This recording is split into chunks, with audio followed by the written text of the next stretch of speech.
మా latest videos కోసం మా ఈ తెలుగు న్యూస్ ఛానల్ సబ్స్క్రైబ్ చేసి గంట సింబల్ యాక్టివేట్ చేసుకోండి. రేపు శుక్రవారం చాలా మంచి రోజు. లక్ష్మీదేవికి ఎంతో ఇష్టమైన రోజు. ఈరోజు తులసి మొక్క మొదట్లో దీనిని పాతిపెట్టండి చాలు.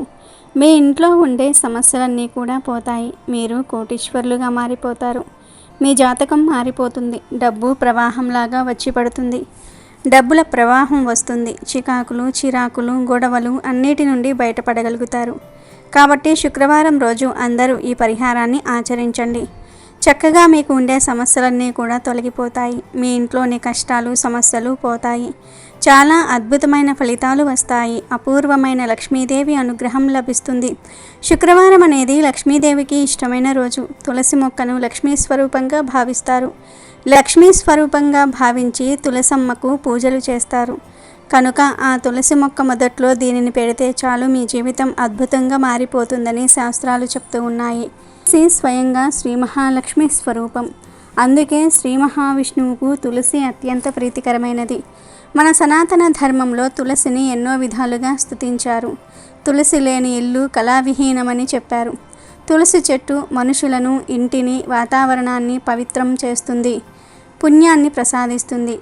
శారీరక, మానసిక ఆరోగ్యమును ఇస్తుంది. తులసి వనమున్న గృహము పుణ్యతీర్థంతో సమానమని అనేక పురాణాలు, శాస్త్రాలు చెప్తూ ఉన్నాయి. తులసి పూజ స్త్రీలకు అత్యంత శుభప్రదం. తులసి చెట్టు ఆవరణలో ఉంటే ఎటువంటి దుష్టశక్తులు పనిచేయవు. ఆధ్యాత్మిక పరంగా, ఆరోగ్యపరంగా ఎంతో పేరు గడించటం వలననే తులసి భూలోక కల్పవృక్షంగా, దేవతా వృక్షంగా పేరు పొందింది. ఇంతటి పవిత్రమైన తులసి మొక్క మొదట్లో శుక్రవారం రోజు దీనిని పాతి పెడితే చాలు, మీకు ఉండే కష్టాలన్నీ కూడా పోతాయి. ధన సమస్యలన్నీ కూడా పోతాయి. మరి శుక్రవారం రోజు తులసి మొక్క మొదట్లో ఏం పాతి పెట్టాలి అనే విషయాన్ని ఇప్పుడు మనం ఈ వీడియోలో వివరంగా తెలుసుకుందాము. అంతకన్నా ముందు విన్నంతనే సకల శుభాలను కలగజేసే వైభవ లక్ష్మీ వ్రత కథను విందాం. పూర్వం ఒకప్పుడు కైలాసంలో పార్వతీదేవి పరమేశ్వరుడిని చూసి, ఓ ప్రాణనాథ, భూలోకంలో మానవులందరూ ధనార్జన కోసం ఎడతెరిపి లేకుండా శ్రమ పడుతూనే ఉన్నారు. అయినా వారిలో అతి కొద్ది మంది మాత్రమే ఐశ్వర్యవంతులుగా కావడానికి, అత్యధిక సంఖ్యాకులు దరిద్రులుగానే ఉండడానికి కారణమేమిటి అని అడుగగా, సర్వేశ్వరుడు చిరునవ్వి నవ్వి, దేవి సర్వము వైభవలక్ష్మీదేవి దయను బట్టి ఉంటుంది. సమస్త సంపదలకు, ధనధాన్యాలకు ఆవిడే ఆదిదేవత. కాబట్టి ఎవరైతే ఈ సత్యాన్ని గ్రహించి ఆ వైభవలక్ష్మి యందు భక్తి కలిగి సదా ఆమెను ఆరాధిస్తూ ఉంటారో, వైభవలక్ష్మి యొక్క వ్రతాన్ని ఆచరిస్తూ ఉంటారో, వారి పట్ల మాత్రమే ఆ తల్లి యొక్క కృపా కటాక్షాలు ప్రసరింపబడతాయి. అలా ఆమె దయకు పాత్రులైన వాళ్ళు మాత్రమే తమ కృషిలో విజయులై అఖండ వైభవాలను సాధించగలుగుతారు. ఎవరైతే ఆమెను తృణీకరించి, ఆమె అనుగ్రహాన్ని విస్మరించి అంతా తమ స్వయం కృషి అని విర్రవీగుతారో, ఎవరైతే శ్రీ వైభవలక్ష్మి స్వరూపమైన ధనాన్ని ఈసడించుతారో వాళ్ళు ఏనాటికి ధనవంతులు కాలేరు. వారి కష్టమంతా వృధా అవుతుంది. కాబట్టి ఎవరైతే ధనవంతులు కావాలని అనుకుంటూ ఉన్నారో వాళ్ళు అవశ్యం ఆ వైభవలక్ష్మి వ్రతాన్ని ఆచరించాలి. అప్పుడే ఆమె కరుణకు పాత్రులై అఖండ సిరి సంపదలతో, రాజవైభోగాలతో తులతూగుతారు అని చెప్పాడు. ఆ మాటలు విన్న పార్వతీదేవి, ఓ ప్రభు, ఆ వైభవలక్ష్మి ఎవరు? ఆమె చరిత్ర ఏమిటి?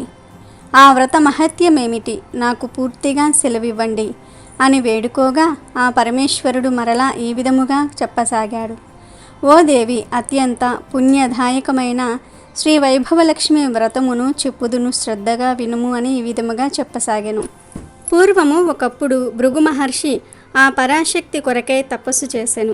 అందుకు ఆ అమ్మ సంతసించి ఆ మునికి ప్రత్యక్షమయ్యి ఏమి వరం కావాలో కోరుకోమనెను. అప్పుడు భృగు మహర్షి ఆమెకు నమస్కరించి, ఓ తల్లి, ఈ ప్రపంచము మొత్తము 3 ముఖ్య అవసరములు అయిన శక్తి, యుక్తి, భుక్తి అను వాటిపైననే నడుస్తుంది. మహామయమైన నీ శక్తి కళ పార్వతి అయి పరమేశ్వరునికి అర్ధాంగిగా సేవించబడుతుంది. నీ విద్యా కళ సరస్వతి అయి బ్రహ్మతో మసులుతుంది. ఇక స్థితి కారకమైన నీ యొక్క వైభవ కళతో నా కుమార్తెగా జన్మించు అని కోరెను. ఆ తల్లి అతని కోరికను మన్నించెను. తత్ఫలితంగానే పరాశక్తి యొక్క సంపత్ కళ భృగువు కుమార్తె వైభవలక్ష్మిగా అవతరించినది. భృగు మహర్షి ఆమెను విష్ణువుకు ఇచ్చి వివాహము జరిపించినాడు.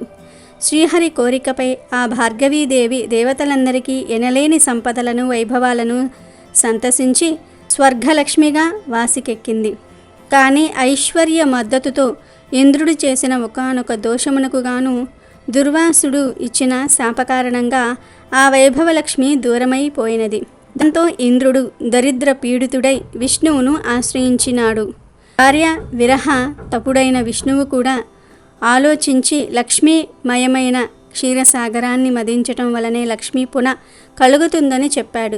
దాంతో దేవర్షులు మందరగిరిని కవ్వంగాను వాసుకి అనే మహాసర్పాన్ని కవ్వపుత్రాడుగాను అమర్చి క్షీరసాగరాన్ని మదించగా వైభవలక్ష్మి ఆ సముద్రం నుంచి ఆవిర్భవించి లోకాలను కరుణించింది. ఆ సమయంలో ఇంద్రాది దేవతలు చేసిన ప్రార్థనలను మన్నించి ఆ తల్లి 8 మూర్తులుగా భాషించింది.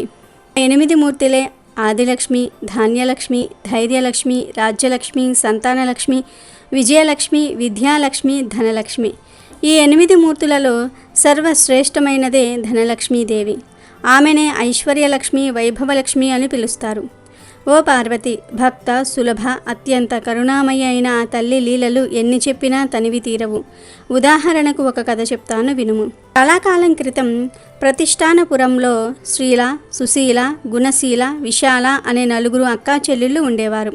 శ్రీ వైభవలక్ష్మి భక్తులైన ఆ 4 కన్యలకు ఉన్న ఊరిలోనే ఉన్నత వంశస్థులైన 4 యువకులతో వివాహం జరిగింది.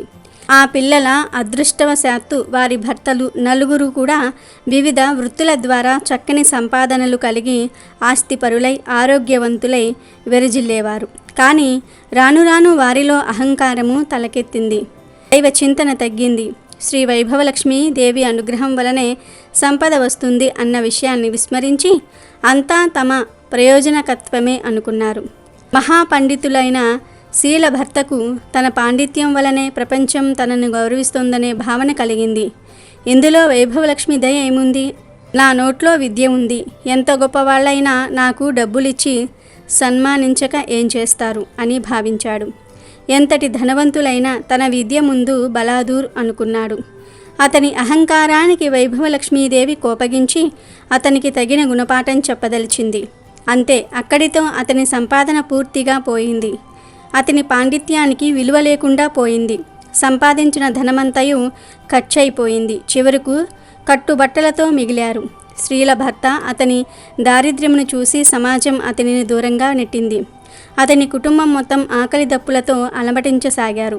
రాజస్థానంలో తమ దళాధిపతిగా ఉండే సుశీల భర్త ఒకానొక యుద్ధంలో అపూర్వ విజయం సాధించి రాజు చేత గౌరవించబడి అహంకారముతో తన బలం ముందు ప్రపంచమంతయు దాసోహమే అని విర్రవీగాడు. తన ధనార్జనకు తన బలమే కారణమని భ్రమించాడు. అందుకు ధనలక్ష్మి ప్రమేయము ఏమీ లేదు అని అనుకున్నాడు. దాంతో అమ్మవారు ఆగ్రహించింది. అతడిలో దుర్బుద్ధి నశించింది. దాంతో అనుకోని వైరముతో ఒక గొప్ప ధనవంతుడితో గొడవకు దిగుతాడు. అతనిని తను అడిగిన ధనము ఇవ్వకపోతే నాశనం చేస్తానన్నాడు. అందుకు భయపడిన ఆ ధనవంతుడు మహారాజును ఆశ్రయించి సుశీల భర్త మీద మరిన్ని లేనిపోని విషయాలు కూడా నూరిపోసి తనను కాపాడమని రాజును వేడుకుంటాడు. వెంటనే రాజు తన సేవకుల్ని పంపి సుశీల భర్తను బంధించి తెమ్మంటాడు. ఆ రాజభటులు అతన్ని బంధించి రాజు ముందు నిలిపారు. న్యాయస్థానంలో రాజు అతడిని విచారించి అతని ఆస్తిపాస్తులన్నిటినీ కూడా స్వాధీనం చేసుకుని అతడిని చెరసాలలో బంధించాడు. ఈ విధంగా సుశీల కాపురం కూడా కష్టాల పాలైంది. ఇక వ్యాపారస్తుడైన గుణశీల భర్త దైవానుగ్రహము కన్నా తన తెలివితేటలే వ్యాపారములో ముఖ్యమని, తన పెట్టుబడితో మాటకారితనంతో మాత్రమే ధనం సంపాదించగలిగాను, అంతేగాని సంపాదించిందంతా దైవానుగ్రహం వలనే అనుకోవటం మూర్ఖత్వమని భావించాడు. అతను దైవారాధనలు అన్నయూ మానివేశాడు. అతని తల పొగరు వలన సాటి వ్యాపారులు అతడికి సహకరించటము మానివేశారు. దాంతో అతని వ్యాపార లావాదేవీలు సన్నగిల్లి అతడి రాబడి తగ్గి అతని కుటుంబము కూడా దారిద్ర్యములో మునిగిపోయింది. ఇక చివరిదైన విశాల భర్త మంచివాడే గాని అధిక సంపాదన వలన చెడు స్నేహాలు పెరిగాయి. కష్టపడి సంపాదించిన దానితో సుఖపడాలే గాని పూజలు వ్రతాలు అంటూ వృధా ఖర్చు చేయటము దేనికి అనుకున్నాడు. చెడు మిత్రుల వల్ల దుర్వ్యసనాల పాలయ్యాడు. మద్యపానము, వ్యభిచారము, జూదము మొదలగు చెడు వ్యసనాలకు బానిసయ్యాడు. ఆ కారణం చేత అతని సంపాదనంతా హారతి కర్పూరం వలె కరిగిపోయింది. చివరకు అతడు దరిద్రుడైపోయాడు. రుణదాతల పీడ, పేదరికపు బాధ, వదులుకోలేని వ్యసనాలతో అతడు దుర్మార్గుడిగా మారాడు. తరచూ ధనం కోసం విషాలను హింసిస్తూ ఉండేవాడు. ఇన్ని కష్టాలు వచ్చినా కూడా ఆ నలుగురు అక్కా చెల్లెళ్ళు మాత్రం ఏదో ఒక నాటికి ఆ జగన్మాత అయిన శ్రీ వైభవలక్ష్మీదేవి తమను అనుగ్రహిస్తుందని, తమ భర్తలను మంచి దారిలో పెట్టి తమకు పూర్వపు వైభవమును కలిగిస్తుందని నమ్మేవారు. తాము పస్తులు ఉండినా పర్వాలేదు, తమ బిడ్డలకైనా రవ్వంత ఆహారాన్ని ప్రసాదించమని పదే పదే ఆ లక్ష్మీదేవిని ప్రార్థించేవారు. అందుకు ఆ అమ్మవారికి వారిపై దయ కలుగుతుంది. ఒకనాడు ఆ నలుగురు సోదరీమణులు కలిసి తనను ప్రార్థిస్తున్న శుభ సందర్భంలో ఆ వైభవలక్ష్మీదేవి ఒక వృద్ధ స్త్రీ రూపంలో వచ్చి వారిని పలకరించి ఇలా చెప్పసాగింది. పిల్లలు, మీ భక్తి ప్రవర్తులను చూస్తూ ఉంటే నాకు చాలా ఆనందంగా ఉంది. ఏ వైభవలక్ష్మి అనుగ్రహానికి మీరింత విపరీతంగా ఆవేదన పడుతున్నారో ఆ వైభవలక్ష్మి ప్రసాదం అతి త్వరితంగా సిద్ధించే మార్గం చెప్తాను. తక్షణమే మీ అక్క చెల్లెళ్ళు నలుగురు మీ ఇళ్లల్లో శ్రీ వైభవలక్ష్మి వ్రతం చేయండి అని అంటుంది. అవ్వ చెప్పిందంతా విన్న అక్కా చెల్లెళ్ళు అత్యంత సంతుష్ట హృదయులై, ఓ అవ్వ, ఇంతకు ఈ వ్రతాన్ని ఏ విధంగా చెయ్యాలి? ప్రస్తుతము మేము దారిద్ర్యంలో ఉన్నాము గదా, ఆ వ్రతానికి ఎంత ఖర్చు అవుతుంది అని ప్రశ్నించారు. అందుకు ఆ వృద్ధురాలు చిరు మందహాసం చేస్తూ ఇలా చెప్పింది. ఓ అమ్మాయిలు, ఇదేమీ ఖర్చుతో కూడిన పని కాదు. ఎప్పుడైనా సరే 4 లేక 6 లేక 8 అంతకు మించి 11 లేదా 21 గురువారములు కానీ శుక్రవారములు కానీ ఆచరించాలి. ఈ వ్రతాన్ని గురువారాలు చేసేవాళ్ళు తాము మొక్కుకున్న వారాలు చేసి ఆఖరి గురువారము నాటి మరునాడు వచ్చే శుక్రవారం నాడు ఉద్యాపన చెప్పాలి. శుక్రవారములు చేసుకునేవారు ఆఖరి శుక్రవారము నాడే ఉద్యాపన చేసుకోవాలి. ముందుగా మీకు తోచిన గురువారము లేదా శుక్రవారం నాడు కానీ ఉదయమే లేచి కాలకృత్యములు తీర్చుకొని ఇంటిని అలంకరించుకుని తలంటి పోసుకుని, అమ్మా వైభవలక్ష్మీదేవి, ఈరోజు మొదలు ఇన్ని గురువారములు లేదా శుక్రవారములు నీ వ్రతాన్ని ఆచరిస్తున్నాను.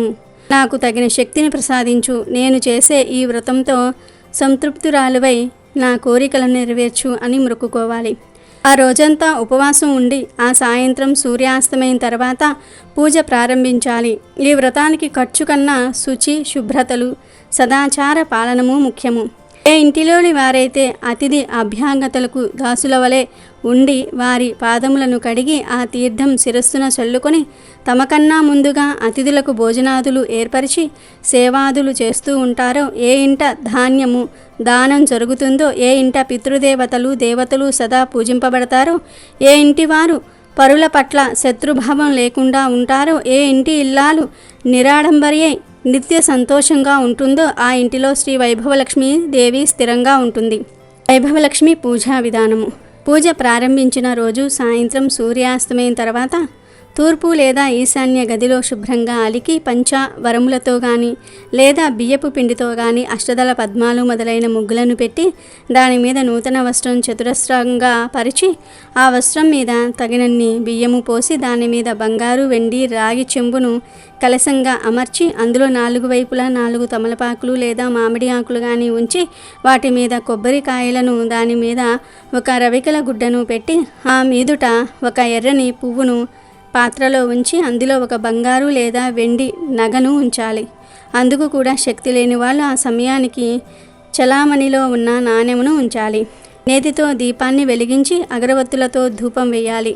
అమ్మాయిలు, అమ్మవారికి లక్ష్మీ గణపతి కన్నా శ్రీచక్రం అన్నా చాలా ఇష్టము. కాబట్టి ముందుగా లక్ష్మీ గణపతిని, శ్రీచక్రాన్ని పూజించి అనంతరమే వైభవలక్ష్మిని అర్చించాలి.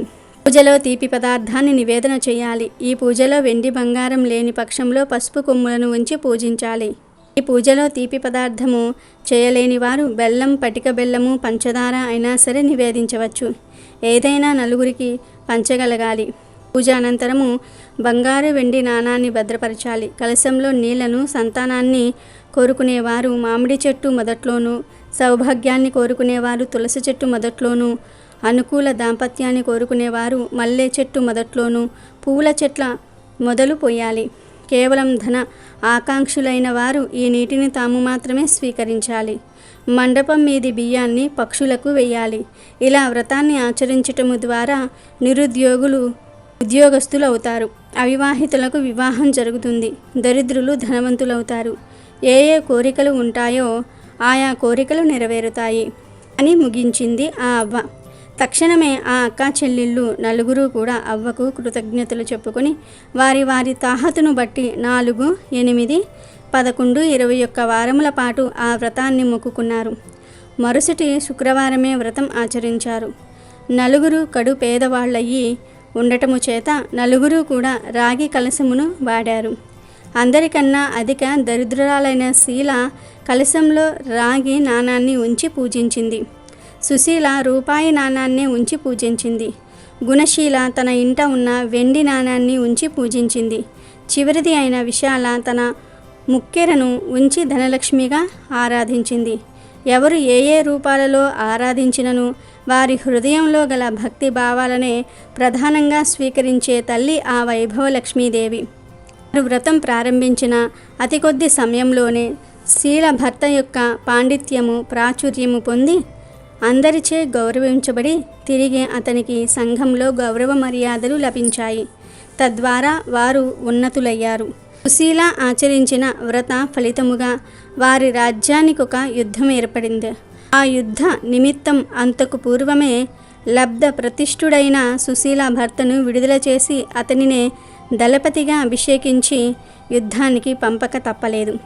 ఆ యుద్ధంలో అమ్మవారి దయ వలన సుశీల భర్త విజయం సాధించటంతో అతని గత నేరాలన్నీ కూడా మన్నించబడి దళపతిగా స్థిరపడ్డాడు. అంతటితో సుశీల కుటుంబం బాగుపడింది.